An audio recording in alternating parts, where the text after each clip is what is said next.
السلام علیکم ورحمۃ اللہ وبرکاتہ۔ جی تمام میرے دوست کیسے ہیں؟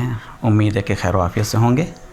اچھا، قربانی کے بارے میں ایک ذرا بہت ہی اہم مسئلہ جو آج کل ذرا زیادہ وائرل ہوا ہے، تو اس بارے میں نے آپ سوچا کہ چلیں ایک چھوٹی سی ویڈیو بنا کر اپنے دوستوں کے لیے یہ میں آپ کو دیتا ہوں، کیونکہ آج کل مشہور یہ ہے کہ جو شخص قربانی کر رہا ہے، جو نہیں کر رہا، وہ سب جو ہیں اپنے بال اور ناخن وغیرہ نہ کاٹیں۔ اب اس کو اتنا جو نا سنجیدگی کے ساتھ اس کے اوپر عمل ہو رہا ہے کہ ایسا لگتا ہے جیسے یہ کوئی فرض یا واجب ہے۔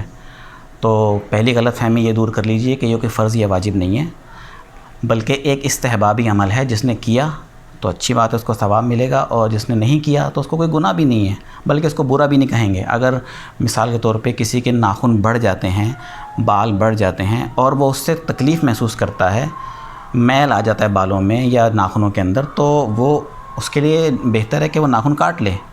کاٹ سکتا ہے، اس کو اجازت ہے، چاہے وہ قربانی کرنے والا ہو یا قربانی نہیں کر رہا۔ لیکن یہ کہ حدیث میں ہے کہ نہ کرے تو بہتر ہے، کیونکہ جو شخص اس طرح سے جو قربانی کر رہا ہے وہ تو بال اور ناخن نہ کاٹے، تاکہ اس کے یہ بال اور ناخن بھی اس کا بھی قربانی کے اندر فدیہ شامل ہو جائے، اور جو قربانی نہیں کر رہے ان کو بھی قربانی کرنے کا ایک تو ثواب ملے، اور دوسرا یہ کہ حاجیوں کی ایک جو نا سنت پر بھی عمل ہو جائے گا کہ جب وہ احرام باندھ لیتے ہیں تو پھر ناخن اور بال کاٹنا ان کے لیے درست عمل نہیں ہوتا۔ واللہ تعالی عالم بالصواب۔